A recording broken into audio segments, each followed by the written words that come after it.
Hello dear students. Uh, Previously I have sent you presentation of growth and development. Now I am sending you the video presentation with explanations of different aspects of growth and development in a child. This is explanation about first 20 slides of the presentation. The rest will follow soon after this presentation. So children, in order to study pediatrics, we need to study some basic aspects of pediatrics which relate only to the children and not related to the adult science or medicine. Growth and development is also one of those points which needs to be studied in depth in order to assess the clinical condition of the child. अगर हम इसको हिंदी में translate करें तो growth translates to वृद्धि and development is Vikas.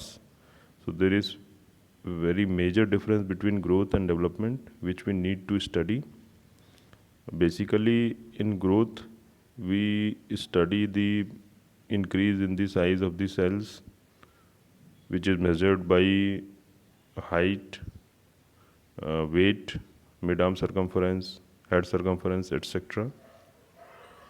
While in development we see the maturation of functions which are related to the our central nervous system, which later on give us a better life.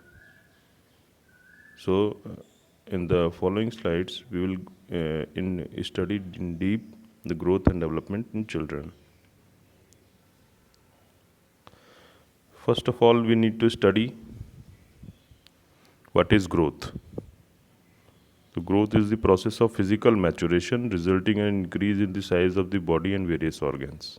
As I have said already, growth is basically the physical maturation. Size of the body, size of the body कब increase होगी? जबकि हमारे sales जो है वो multiply करेंगे और इसीलिए ये जो है वो क्वांटिटी में इंक्रीज़ होगा. That's why it is known as quantitative changes of the body.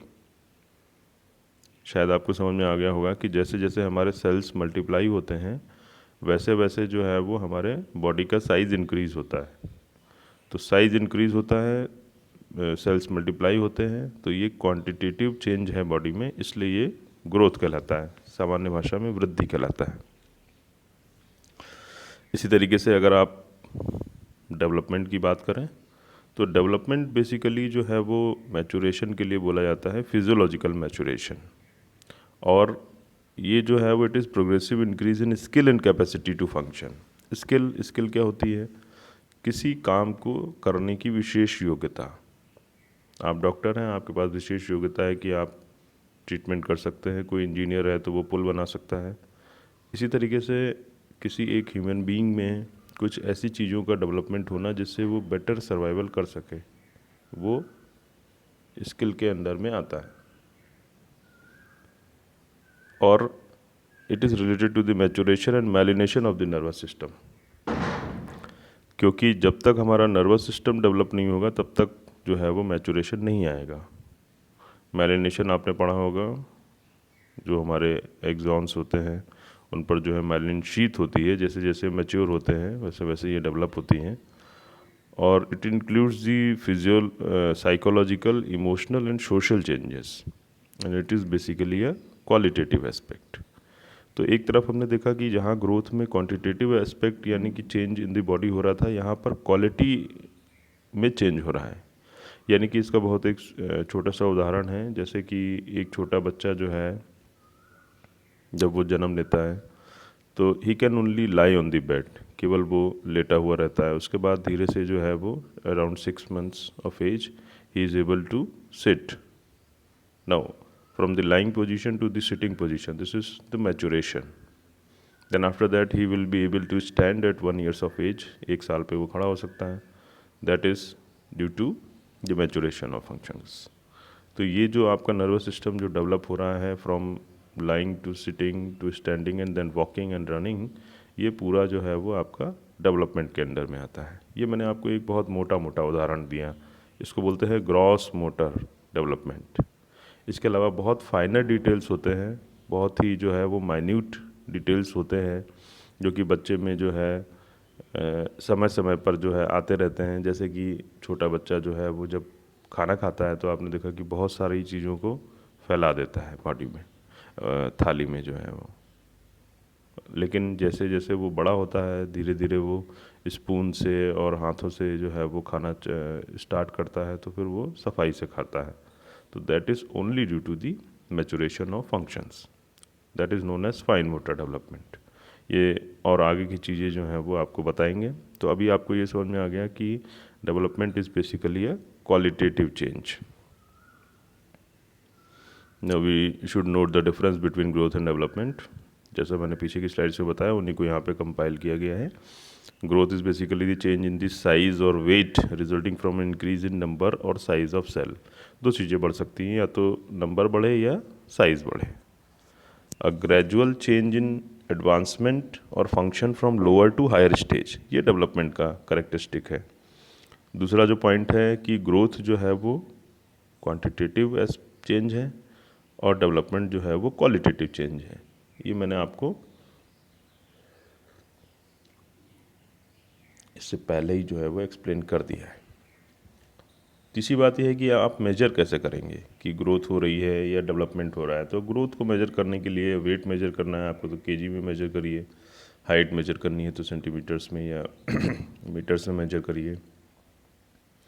इसी तरीके से डेवलपमेंट जो है वो हमारा पूरा जो है वो जो पीडियाट्रिशियन है वो मेजर करेगा कि बच्चा अपनी एज के हिसाब से जो चीज़ें उसमें डेवलप होनी चाहिए वो डेवलप हुई हैं या नहीं हुई।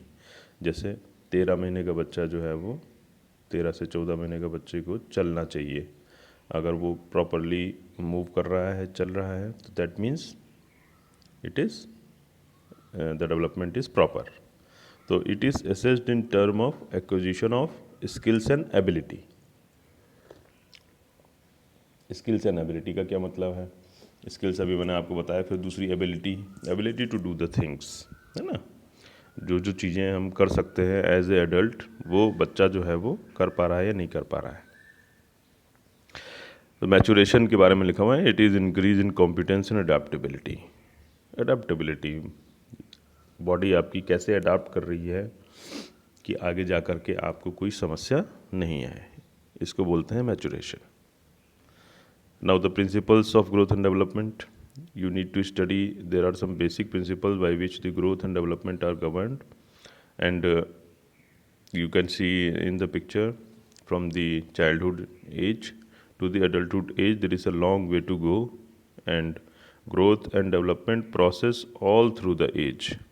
Okay, it starts from the birth and ends with the death, both growth and development. Okay.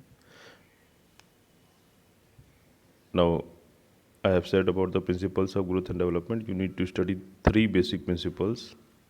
First of all, the growth starts in the cephalocaudal direction. I will explain in the coming slides what you mean by cephalocaudal direction. Then it proceeds in the proximodistal direction, and it is basically general to specific, from general measures to specific. All needs to be explained in the next line. First of all, the cephalocaudal direction. आपने पढ़ा होगा anatomy में, there are some basic anatomical terms. Cephalo means head and caudal means tail.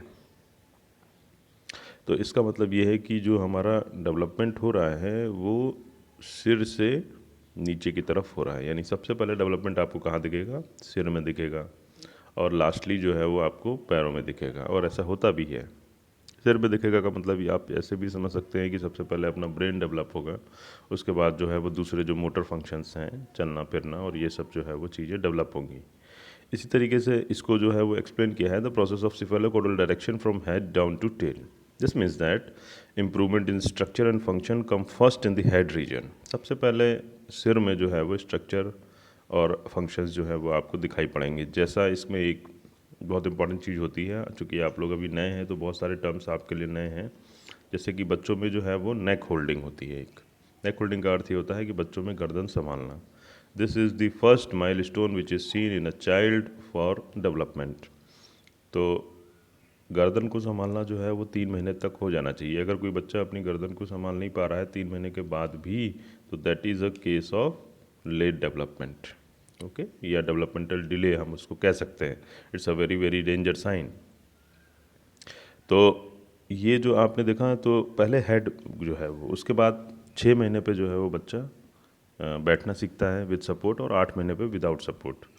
तो ये जो procedure हो रहा है आप देख रहे हैं कि पहले हेड में हुआ, उसके बाद फिर जो है वो ट्रंक में या बैक में आ रहा है, उसके बाद फिर अब जो है वो बच्चा खड़ा होना चालू करेगा, खड़े होने के बाद फिर चलना चालू करेगा। तो ये हेड से लेकर के और पैर की तरफ डेवलपमेंट जा रहा है। तो वही वो लिखा हुआ है कि this means that the improvement is structure and function come first in the head region, then in the trunk and last in the leg region. ये मैंने आपको समझाया। इसी तरीके से जो दूसरा जो फिगर बना हुआ है, ए और बी फिगर बने हुए हैं इसमें देखिए आप, तो हेड से लेकर के नीचे पैरों की तरफ जा रहा है, और पैरों में भी जो है वो मतलब हैंड्स जो है वो पहले, और उसके बाद फिर जो है वो नीचे आपके लेग्स में। दूसरा प्रिंसिपल हमारा ये कहता है कि हमारा डेवलपमेंट जो है वो प्रॉक्सिमो डिस्टल डायरेक्शन में होता है। एनाटॉमी में आपने पढ़ा होगा what is proximal and what is distal. Anything which is near to the body is proximal, and anything which is far away from the body is distal, the proximo-distal direction. The the developmental process in proximo-distal direction from center or midline to the periphery direction. सबसे पहले जो है वो centre में हमारी क्या है, spine है। तो स्पाइन का सीधा होना is a very very ominous sign, is a very good sign. और स्पाइन जो है वो पहले डेवलप होगी, और उसके बाद फिर जो है वो आपके हाथ पैरों में डेवलपमेंट आएगा। तो वही जो है वो बता रहा है कि periphery direction development proceeds from near to far, पहले मिड लाइन में आएगा और बाद में फिर फार में जाएगा। इसीलिए बच्चा अपने शरीर को संभालना पहले सीखता है और हाथ पैर को चलाना बाद में सीखता है, ठीक है। तो outward from central axis of the body towards the extremities. अब आप देख सकते हैं इस फिगर में there is one arrow which is in the midline, and other arrow which crosses the to the extremities, proximo-distal to extremities, and cephalocaudal is basically head to foot, वो मैंने आपको पहले ही एक्सप्लेन कर दिया। Now the third principle of development says that development proceeds in general to specific form. You need to study what we mean by general to specific. So first of all, the point is written that children use their cognitive and language skills to reason and solve problems. Now you need to learn and you need to know what do you mean by cognitive behavior. अब आपको क्या करना है, medical dictionary आप लोगों के पास होगी, नहीं होगी तो फिर जो है वो एक परचेस करिए, और कॉग्निटिव का जो है वो what do you mean by cognitive development, you should read it in detail. For now, for the time being, I can explain that the finer details which we learn in our life. First of all, we learn the basic ABCD, and then we start to learn the small words, then we form the language.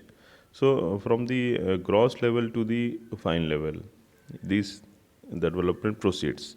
This is basically जो हमारा development हो रहा है final details की तरफ, वो cognitive abilities होती हैं, hearing abilities, smell abilities, all this are cognitive abilities.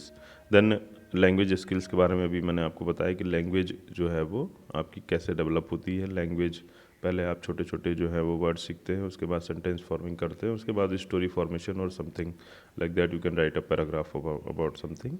तो ये जो है वो आपका धीरे धीरे डेवलप होता है। उसके बाद children at first are able to hold the big things by using both arms.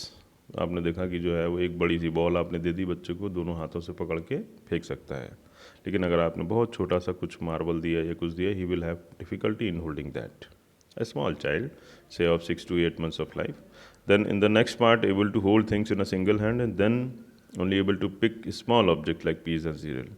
तो जो छोटी छोटी चीज़ें हैं उनको उठाना और चुनना ज़्यादा मुश्किल होता है। इसीलिए बच्चा जब जो है वो राइटिंग करता है, तो आपने देखा कि in the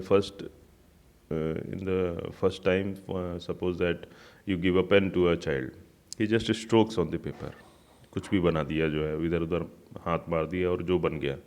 but in the later stage, जैसे कि जो है जब सीख जाता है 3 साल का 4 साल का, तो he can form any alphabet से ए और बी और C whichever you have taught to the child. तो ये जो चीज़ें होती हैं, ये सारी चीज़ें जो हैं वो जनरल से स्पेसिफिक की तरफ आती हैं। Then children when able to hold pencil first start to draw the circle. पहले सर्कल, गोल। गोल क्यों? गोल इसलिए क्योंकि उसमें कोई कोण नहीं है, कोई बाउंड्रीज नहीं है उसमें, कैसा भी हो सकता है। Then squares and only letters after that the words. पहले सर्कल बनाना सीखेगा, उसके बाद स्क्वायर, और उसके बाद फिर लेटर्स, और उसके बाद फिर कोई उन लेटर्स को मिला करके वर्ड्स। तो ये होता है पूरा आपका जनरल टू स्पेसिफिक। उसी का एक ये पिक्चर यहाँ पर भी दिया हुआ है, development process from general to specific response. You can see that a small child is leaning and trying to play with the marbles, small marbles. In order to pick up the marble you need to hold your index finger and the thumb. This is a very fine development which develops in a very later stage, say 11 months or 12 months of age. So that will be like that. अच्छा, ये जो है वो आपका, ये जो suppose that you show any toy to a child, what will you do? एकदम से जो है वो ऐसा लगेगा जैसे कि पूरा शरीर उसका हिल गया, उसको लेने का पूरा शरीर से प्रयास करेगा। लेकिन बटा ओल्डर एज चाइल्ड, जैसे कि मान लीजिए 5 साल के बच्चे को आप खिलौना दिखाते हैं, तो वो उस तरीके से बिहेव नहीं करेगा, he will behave in a much more mature manner. तो ये जो जनरल से स्पेसिफिक की तरफ आता है, इसी तरीके से डेवलपमेंट का आपको दिख रहा है वहाँ पर ABCD जो है वो बनाया हुआ है।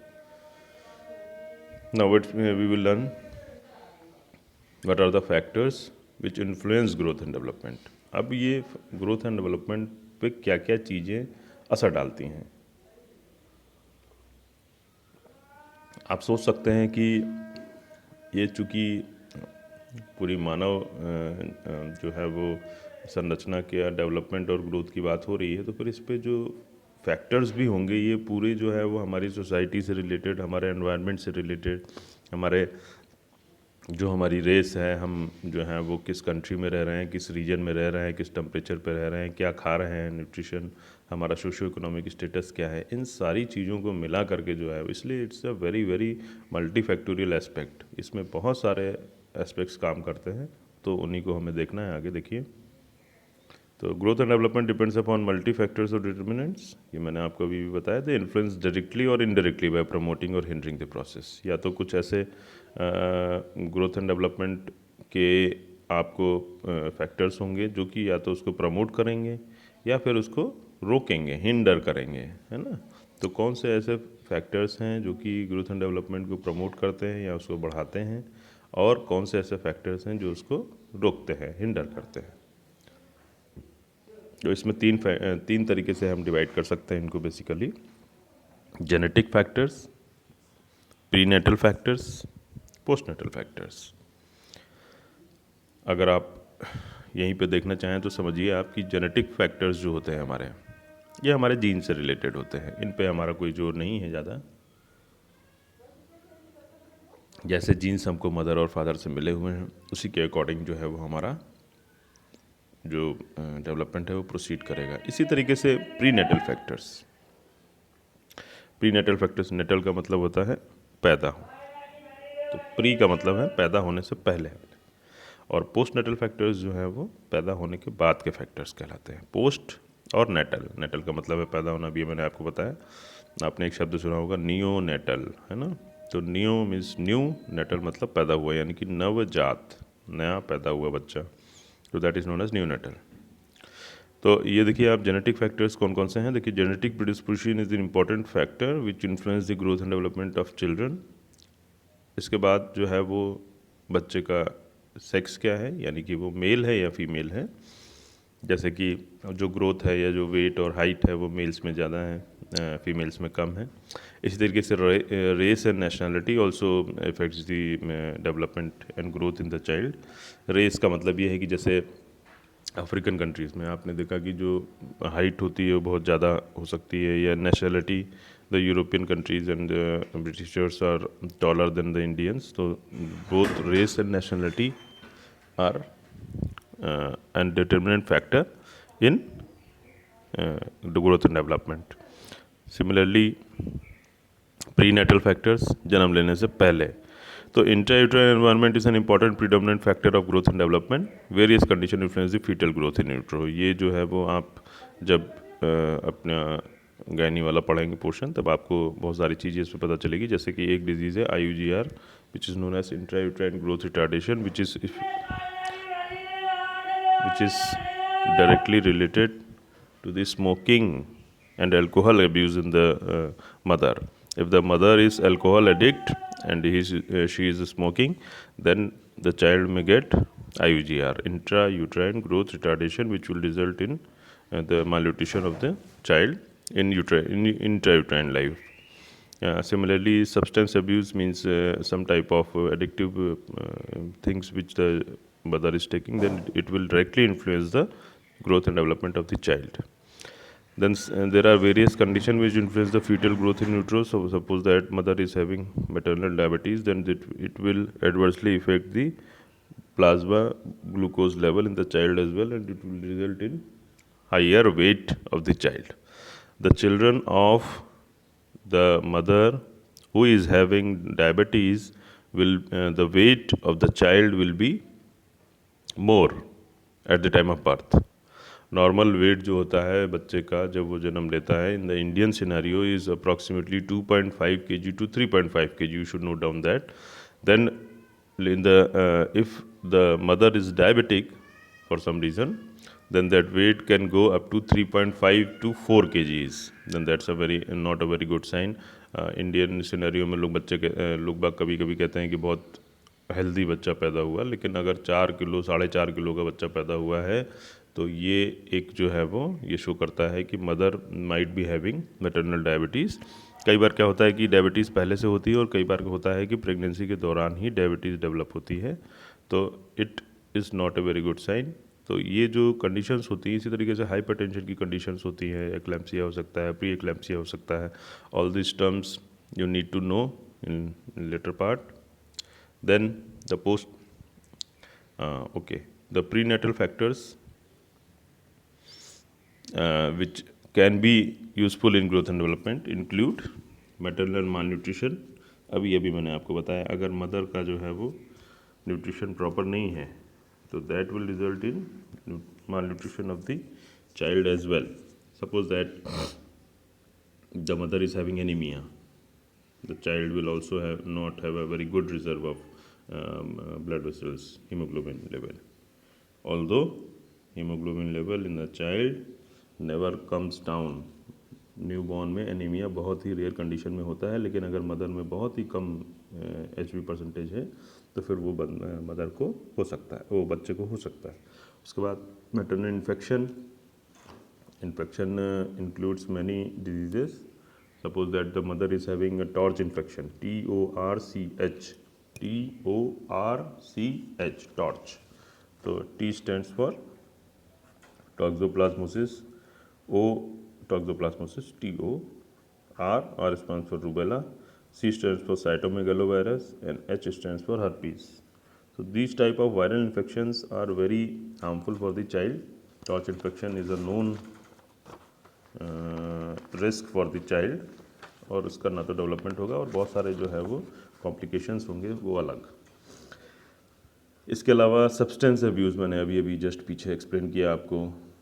पान गुटखा बीड़ी तंबाकू कुछ ऐसा कुछ खाती है मदर तो फिर वो बच्चे में मालन्यूट्रिशन होने के चांसेस हैं. और सबसे ज़्यादा IUGR, intrauterine growth retardation. All this terms you need to study in detail. You should study offline. अपने पास जो भी किताबें हैं उनसे पढ़ो, आप इनको नेट पे पढ़ो, है ना. देन मैटरनल इलनेस, हाइपरटेंशन है, डायबिटीज़ है, कोई क्रॉनिक इलनेस ट्यूबरक्लोसिस है या और भी कोई डिजीज़ है, तो ये सारी चीज़ें जो हैं वो आपको बच्चे में प्रभाव डालती हैं. इसके अलावा हार्मोनल लेवल जो है वो मदर का कैसा है उसके ऊपर जो है वो बहुत सारी चीज़ें डिपेंड करती हैं. मिसलेनियस कुछ और फैक्टर्स जो है वो डिपेंड करते हैं. इसी तरीके से पोस्ट नेटल फैक्टर्स को देख लेते हैं हम. पोस्ट नेटल फैक्टर्स का मतलब है कि जन्म लेने के पश्चात कौन से ऐसे फैक्टर्स हैं जो कि ग्रोथ एंड डेवलपमेंट को जो है वो बढ़ाते हैं या घटाते हैं. तो इसमें सबसे पहले आप देखिए ग्रोथ पोटेंशियल. ग्रोथ पोटेंशियल का अर्थ ये है कि जैसे कि जो है वो मदर की जो हाइट है और फादर की जो हाइट है, इनका जो एवरेज होता है that is known as target height. Okay, तो इसके टारगेट हाइट से ज़्यादा जो है वो बच्चे की हाइट थोड़ा होना मुश्किल होती है, तो उसमें ग्रोथ पोटेंशियल ही इतना है। अब आप सोचो कि जो है वो कोई ऐसी मेडिसिन दे दे कि वो 6 फुट का हो जाए, तो दैट इज़ नॉट पॉसिबल। तो इसको आप समझिए। इसके अलावा जो है वो आपका न्यूट्रिशन जो है वो ऑफ कोर्स अगर अच्छा न्यूट्रिशन मिलेगा तो the child will be having good growth and it will not, जैसे कि आप न्यूट्रिशन के बारे में देखें तो न्यूट्रिशन अगर प्रॉपर नहीं होता है तो PEM डेवलप हो जाता है बच्चों में, जिसको आपको पोषण कहते हैं, प्रोटीन एनर्जी माल न्यूट्रिशन। क्या है? PEM, प्रोटीन एनर्जी माल न्यूट्रिशन। इसमें जो है वो 2 बीमारियां जो हैं वो मुख्य रूप से होती हैं। एक होती है kwashiorkor, KWASHIOR KOR, kwashiorkor, and second disease is marasmus, MARASMUS, marasmus. Okay, so childhood nutrition जो है वो बहुत मायने रखता है, क्योंकि इसी के ऊपर जो है वो सारा ग्रोथ एंड डेवलपमेंट चलता है। उसके बाद चाइल्डहुड इलनेस, कोई बीमारी हो गई बच्चे को, जो है वो ट्यूबरक्लोसिस हो गया या कार्सिनोमा हो गया, एंड्रोक्सिया हो गया, तो ये जो बीमारियां हैं ये सारी बच्चे को ग्रोथ में उसमें हेल्प नहीं करने वाली हैं, उसका वजन नहीं बढ़ने वाला, उसका जो है डेवलपमेंट प्रॉपर नहीं होने वाला। इसके अलावा physical environment in the environment in which the child is living also affect the growth of the child. Then psychological environment, mother father का जो रिलेशन है, जो उसको इमोशनल लेवल जो मिल रहा है, that also influence the growth and development of the child. Cultural influence का मतलब ये है कि जैसे अब पंजाबी फैमिलीज़ में they eat a very rich diet and they rely upon the milk products, much more on the milk products, तो उनके यहाँ जो है वो आप देख सकते हैं कि they have a good weight and height of the child. Then socio-economic status, of course, money buys everything for the child. अगर किसी के यहाँ 5 बच्चे हैं तो of course it's a obvious reason कि 5वें बच्चे की जो परवरिश है वो ठीक नहीं होगी, because it influence socio economic condition जो है वो मदर एंड फादर की, वो जो है वो बच्चे में इन्फ्लुएंस डालेगी। Then climate and the season. Climate आपने देखा कि जो ठंडे प्रदेश हैं वहाँ पर जो है वो थोड़ा सा हाइट और वेट में जो है वो बहुत ऑब्वियस वो दिखता है, और स्किन कलर भी आप देखते हैं कि उनका जो है वो ज़्यादा फेयर होता है, that is due to climate and season. Then play and exercise, of course you know that the child can only grow by playing and exercising. Exercise is a very very important portion of the child which he needs to do, और दोनों चीज़ें ज़रूरी हैं, खेलना भी ज़रूरी है और एक्सरसाइज भी ज़रूरी है। Then the birth order of the child, ये मैंने पीछे एक्सप्लेन किया आपको। That's why the government of India promotes only 2 child in our society. 2 child system जो न्यूक्लियर फैमिली का कंसेप्ट है इस समय हमारे यहाँ, लेकिन अगर कहीं 4 बच्चे हैं तो चौथे बच्चे की जो परवरिश होने वाली है वो ठीक से प्रॉपर नहीं होने वाली, ये पक्का है। Intelligence is inherited from the parents, जैसे जो है वो मदर एंड फादर इंटेलिजेंट होंगे, if they are intelligent then they will pass on this intelligence to the child, उसका भी जो है वो IQ अच्छा होने वाला है। Then hormonal influence also affects the growth and development. Now since we have studied the factors which influence the growth and development, now we are going to study the growth and development age periods. Now you should note down one thing that whatever age period or the, इसको हम हिंदी में बोलते हैं वय वर्गीकरण, whatever age period we are going to study in this chapter or in this presentation is related only to growth and development. इसके अलावा भी बहुत सारे ग्रोथ एज पीरियड्स होते हैं जो कि, और दूसरा जो आपका एक टाइप चैप्टर है पूरा वय वर्गीकरण का, उसमें जब आपको बताएंगे तब बताएंगे आपको। तो यहाँ पर आप देखिए कि एक तो जो है वो सबसे पहले आप देख रहे हैं इन्फेंसी पीरियड है। तो इन्फेंसी पीरियड बेसिकली इन्फेंट को बोलते हैं, और इन्फेंट जो होता है वो बर्थ का पहला महीना, so from the birth to 1 month. Okay, sorry, ये जो इन्फेंसी है इसके अंदर में न्यूनेट और इन्फेंसी 2 चीज़ें आ रही हैं, तो पहले आप न्यूनेट देखिए, सॉरी नियोनेट जो है वो अभी मैंने आपको बताया था, नियो मतलब न्यू, नेट मतलब पैदा हुआ यानी कि नवजात, ठीक है। तो ये नवजात पीरियड जो मॉडर्न में जो हमारा है वो ये बेसिकली तो 2 पार्ट्स में डिवाइडेड है। उसमें तो लिखा हुआ है birth to 1 month, but it has been divided into 2 parts. One is early neonate period, early neonate, and other one is late neonate. तो early neonate is from the birth to first week, okay.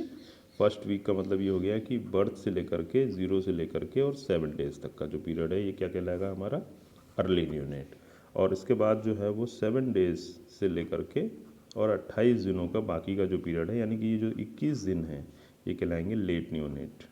तो हमारा क्या हुआ, जो neonatal period है, अगर कोई पूछता है कि न्यूनेटल पीरियड क्या है, तो it is the first month of life. और इस फर्स्ट मंथ को हमने 2 पार्ट्स में डिवाइड कर लिया, पहले 7 दिन और बाकी के 21 दिन। पहले 7 दिन हमारे अर्ली न्यूनेटल पीरियड कहलाएंगे, बाकी के 21 दिन हमारे लेट न्यूनेटल पीरियड कहलाएंगे, ठीक है।